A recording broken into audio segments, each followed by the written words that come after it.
Hindi muna ipatutupad ang kontrobersyal na anti-cybercrime law. Naglabas ng 4 na buwang TRO o Temporary Restraining Order ang Korte Suprema sa gitna ng mga petisyon kontra sa naturang batas. Samantala, ilang panukalang batas ang nasa Kongreso ngayon para amyendahan ang mga kinukwestyong probisyon ng anti-cybercrime law. Live mula sa Quezon City, may report si Joseph Morong. Joseph? Jessica, wala pang isang linggo yata na epektibo itong anti-cybercrime law ay nagpalabas na ng 120-day na temporary restraining order ang Korte Suprema at hindi na muna ito may patutupad. Samantalo yung mga ilang petitioners ay diskumpiyado dun sa matagal na schedule ng oral arguments dahil mangyayari pa ito next year. Isang linggo matapos maging epektibo ang Cybercrime Prevention Act noong October 3, pansamantala munang ipinapatigil ng Korte Suprema ang pagpapatupad nito. Sa isang resolusyon, suspendido ang anti-cybercrime law ng 120 days o 4 na buwan. Inatasan ng mga respondents sa kaso at ang Solicitor General na magkomento sa petisyon kontra rito sa loob ng 10 araw pagkatanggap nila ng notice. Magkakaroon ng oral arguments pero sa susunod na taon ito in-schedule ng Korte. Sa January 15, 2013, hindi ipinaliwanag ng Korte Suprema sa resolusyon nito kung bakit. Ang ilang petitioners masaya sa ipinalabas na TRO ng Korte. Pwede naman may trust tayo sa gobyerno na to, pero paano kung ibang gobyerno yung umupo dyan? In-affirm niya na yung kawastuhan ng posisyon ng mga grupo na nagpoprotesta laban dito. Pero dagdag na National Union of Journalists of the Philippines o NUJP, kaduda-duda ang tagal ng schedule ng oral arguments. Isang possible effect nito is mag-die down yung protesta against the law. Sana hindi, no? Gawa ng remedy yung isang batas na napaka-defective. Tila nasa kamay nga muna ng Senado at Kamara ang bola para amyendahan o i-repeal o bawiin ang batas. Si Senador Tito Soto noong Biyernes ay naghain ng panukalang batas para tanggalin ang libel provision sa anti-cybercrime law pero binawi niya rin agad ito. In deference to the stand of the President was very intense in supporting the Cybercrime Act, including the provisions on libel, and therefore it doesn't speak well of the Senate to discuss a bill that will remove it totally, abolishing, kasi abolishing yung akin eh. May 4 pang ibang panukalang batas para amyendahan ang anti-cybercrime law sa Senado. Si Bayan Muna Representative Nery Colmenares naman, kumpiyansang may papasa ang mga amendments sa Kamara. Marami na rin membro ng Kongreso, both sa House at sa Senate, na nagpapakita ng kanilang willingness na i-amend yung batas at nagpakita na rin ang Korte Suprema ng willingness na dinggin yung hinaing kung susuportahan sana ng Malacanang lalo pa ang mga moves dito sa both houses of Congress na i-repeal yung mga draconian measures doon sa Cybercrime Prevention Act. Mas mabuti yun. Ang palasyo, irerespeto raw ang TRO. That the administration will always respect the legal processes that are issued by the court.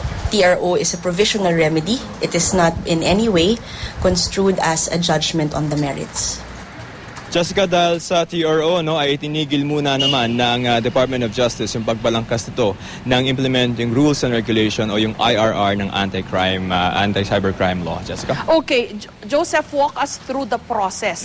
Nag-TRO ngayon, 4 months ito, good for 4 months. In the meantime, walang IRR at pinagsusumite yata ng Supreme Court ang lahat ng partido na mag-submit ng kanilang mga position paper. Tama ba yon?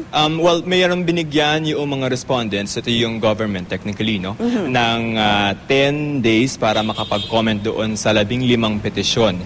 Ang mag-argue ng posisyon ng government ay yung Office of the Solicitor General. So pagkabigay nila ng papel niyan after 10 days ay hindi pa yan sila ipapatawag ng Korte Suprema. Sa January 15 pa yan ipapatawag ng Supreme Court yung mga counsel na mga petitioners at saka yung government counsel natin, yung OSG, for an oral argument ng 2:00 ng hapon. So usually, ang ginagawa ng Supreme Court ay nag-aalat sila ng time.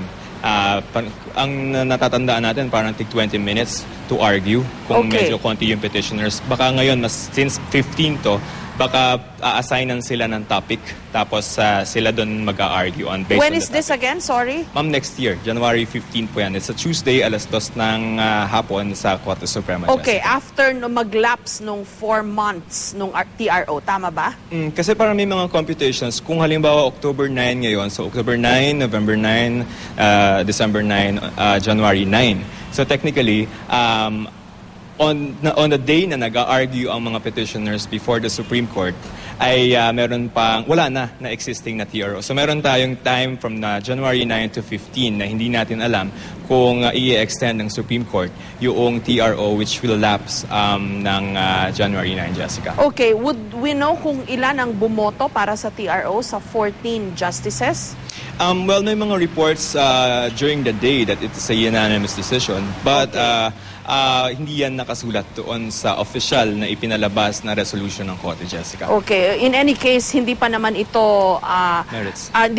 hindi pa ito merits, so hindi pa natin malalaman kung ano ang stand ng mga justices dito, no? Kasi parang binigyan lang ng reprieve itong mga diskusyon about the cybercrime law para magkaroon, and then leading to yun nga, yung oral arguments sa Senami, but that will be next year. pa. Okay. In the meantime, meron ding mga panukala sa Senado to amend ba or repeal certain provisions of the law. And curiously, yung mga nag-file nito ay yun ding mga bumoto for the law, di ba? Ayun na nga Eleksyon na nga talaga. Kabalintunaan doon na parang pumirma muna, tapos nung nakita na medyo pinapalagan ng karamihan sa atin, ay biglang babalik sila sa kanilang mga chambers at sasabihin na, teka muna, atras natin yung ilang provision dyan. But we will know naman if they're really sincere kasi tingnan natin kung magpo-prosper yung mga ifa-file nila na mga bills, amending, most of them are amending muna yung certain provisions of the anti-cybercrime law, Okay. Jessica. Walang duda. Eleksyon na nga. Maraming salamat, Joseph Morong.